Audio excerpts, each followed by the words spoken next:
ഞെട്ടൂസനും മാന്ത്രിക കുരങ്ങനും. പ്രിയപ്പെട്ട ഞെട്ടൂസ, ഈ കത്തുമായി വരുന്ന ലുട്ടാപ്പി മിടുക്കനായ ഒരു ചാത്തനാണ്. മായാവിച്ചാത്തൻ കാരണം ഞാൻ ശരിക്കും പൊറുതിമുട്ടി.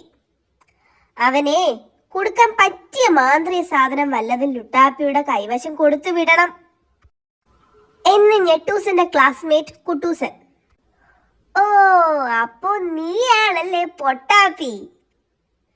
പൊട്ടാപ്പി അല്ല, ലുട്ടാപ്പി. എന്ത് കട്ടൻ കാപ്പി ആണെങ്കിലും വേണ്ടില്ല, മാന്ത്രിക സാധനമൊന്നും സ്റ്റോക്കില്ല. ഛേ, എന്നാ പിന്നെ ഞാൻ പോട്ടെ. നിൽക്ക്, മാന്ത്രിക സാധനം ഇല്ലെന്നേ പറഞ്ഞുള്ളൂ. വേറൊരുത്തൻ ഇവിടെ ഉണ്ട്. അതാരാ? ദാ, ഇവനൊരു മാന്ത്രിക കുരങ്ങനാ. നമ്മൾ ചൂടുന്ന ഭാഗത്തേക്ക് കല്ലെറിയുന്ന വീരൻ. കല്ലെറിയാൻ കുരങ്ങൻ വേണോ? എടാ പൊട്ടാപ്പി, ഇവൻ എറിയുന്നതേ പാറക്കല്ല, വമ്പൻ പാറക്കല്ല്.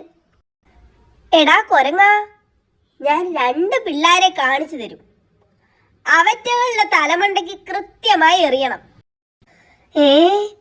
പറഞ്ഞു തീർന്നില്ല, ദാ പോകുന്നു. ചൂണ്ടാൻ പോണു, എറിഞ്ഞോ? പെട്ടെന്ന് കൈ വളയുന്നേ. മന്ത്രം ചൊല്ലി കൈ വളച്ചത് മായാവിയാണെന്ന് ലുട്ടാപ്പി അറിഞ്ഞില്ല.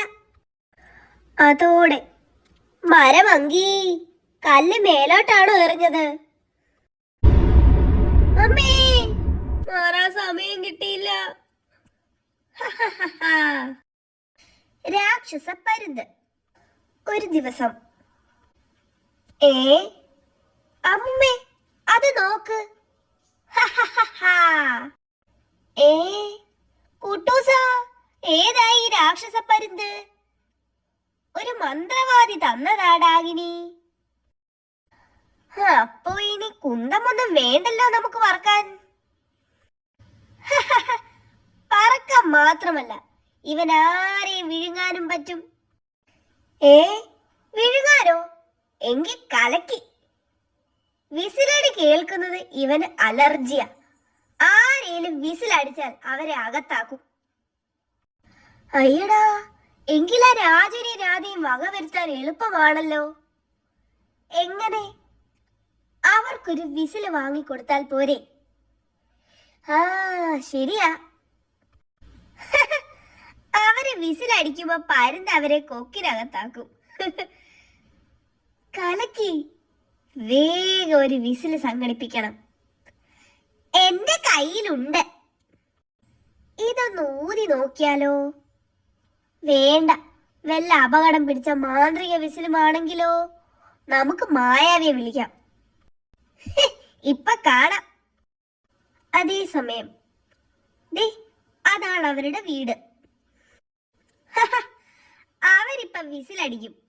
അതോടെ 2 പരുന്തിന്റെ വായിൽ. അയ്യോ, പ്രഷർ കുക്കർ ആണോ വിസിലടിച്ചത്?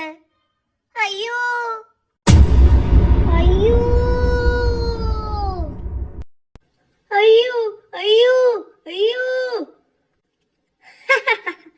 കുക്കറും പൊട്ടി, കുട്ടൂസന്റെ പ്ലാനും പൊട്ടി.